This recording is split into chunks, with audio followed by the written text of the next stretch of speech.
بتائیے گا سر، یہ عبدالغفور حیدری صاحب ہمارے ساتھ موجود ہیں، وہ کہہ رہے ہیں کہ عوام نے ہمارے نیریٹو کو بائی کیا ہے۔ 2018 کے الیکشنز جو ہوئے تھے وہ جعلی مینڈیٹ پر ہوتے، اس وقت جو پارلیمنٹ بنی تھی وہ جعلی تھی، لیکن اب چونکہ ہماری اتحادی آ گئی ہیں جماعتیں، تو اب وہ ان کو جو ووٹ ملے ہیں وہ اصل ہیں، اس لیے ہم اصلاحات کریں گے اور الیکشنز میں جائیں گے۔ سر بہت شکریہ سلمان۔ سب سے پہلے تو عبدالغفور حیدری صاحب ہمارے محترم ہیں، بالکل آپ کا بڑا ریگارڈ ہے حیدری صاحب، ماشاءاللہ سے آپ سے جب بھی بات ہوئی ہے بڑی زبردست بات ہوئی ہے۔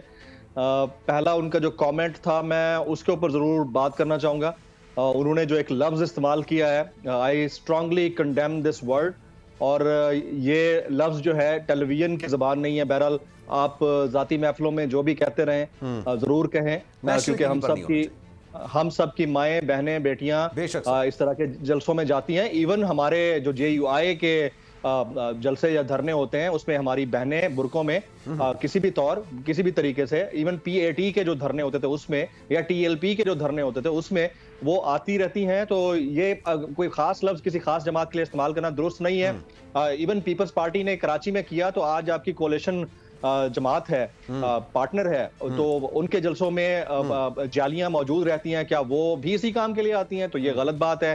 اسی طرح سے مریم نواز شریف صاحبہ جب کرتی ہیں تو اس میں بہت ساری خواتین ان کو لائک کرتی ہیں، تو کیا وہ بھی اسی پرپس کے لیے آتی ہیں؟ تو اگر بات صرف پرپس کی ہے، معذرت کے ساتھ تو اگر ہائی سکولز کے اندر، یونیورسٹیز کے اندر بہت کچھ غلط ہو رہا ہے تو غلط تو پھر مدارس کے اندر بھی بہت کچھ ہو رہا ہے، اور ہم نے اس کو رپورٹ بھی کیا ہے۔ تو آپ اس کو سنگل آؤٹ نہیں کر سکتے، کسی ایک غلط سے دوسرے غلط کو کمپیئر نہیں کر سکتے۔ غلط ہمیشہ غلط ہوتا ہے، چاہے وہ جلسوں کے اندر ہو، مدرسوں کے اندر ہو، یونیورسٹی کے اندر ہو، اسکول کے اندر ہو، غلط ہمیشہ غلط ہوتا ہے۔ تو انتہائی احترام کے ساتھ میں ان سے اس بات پہ ڈس ایگری کروں گا، کیونکہ میں سن رہا تھا اس لیے میں نے کامنٹ کر دیا۔ اب آپ نے سوال کیا کہ حیدری صاحب فرماتے ہیں کہ ان کے جو مینڈیٹ ہے اس کو پبلک نے ان کو ووٹ دیا ہے اور ان کے آرگومنٹ کو، ان کے نیریٹو کو بائی کیا ہے، تو معذرت کے ساتھ again it's a black and لائی، یہ بالکل سفید جھوٹ ہے۔ کیسے بائی کر لیا؟ اگر یہ 2018 کی پارلیمان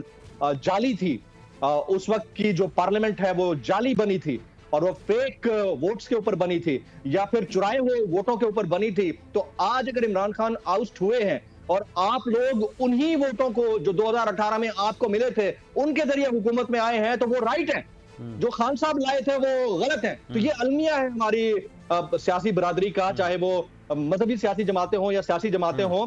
آپ میری بات سے ڈس ایگری کر سکتے ہیں تو کریں، لیکن میں یہ ضرور کہوں گا کہ اگر واقعتاً یہ گورنمنٹ جعلی تھی تو آپ بھی اس گورنمنٹ کو 1.5 سال چلانے کا اختیار نہیں رکھتے، کیونکہ وہ اگر جعلی ووٹوں پر تھے تو ان کے مطابق آپ بھی جعلی ووٹوں پر ہیں۔ اور بالکل اسی طرح سے عمران خان صاحب بھی جب اپنے دھرنوں میں کہتے تھے کہ میں اس پارلیمان کو آگ لگا دوں گا، اس پارلیمنٹ جعلی پارلیمنٹ کے اندر نہیں جائیں گے، اور وہ پھر بیٹھے رہے ایز این اپوزیشن، تو وہ بھی غلط کر رہے تھے۔ یہ صرف بات ان کی نہیں ہے، ان کی بھی ہے۔ اور بات یہاں پر یہ جو نیریٹو کہتے ہیں کہ ہمارے نیریٹو کو پبلک نے بائی کیا ہے، کون سی پبلک نے آپ کے نیریٹو کو بائی کیا ہے؟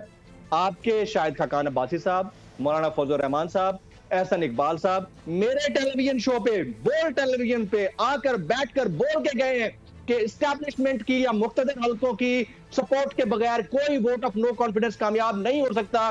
آج کیسے کامیاب ہو گیا؟ چلے ہو گیا۔ اور یہ اتنا بڑا جو نیریٹو عمران خان نے بلڈ کر دیا ہے، مانسٹر کھڑا کر دیا، اٹس این ایناکونڈا، یہ جو مانسٹر کھڑا کیا ہے نا انہوں نے، سازش یا مداخلت والا، آپ کے لیے مسئلہ کھڑا ہو گیا ہے کہ آپ انتخابات کراتے ہیں تو پھنستے ہیں، نہیں کراتے تو پھنستے ہیں۔ تو آپ کا کون سا نیریٹو ہے جس کو پبلک نے بائی کر لیا ہے؟ کائنڈلی یہ ان سے ایلیبوریشن تو لیں۔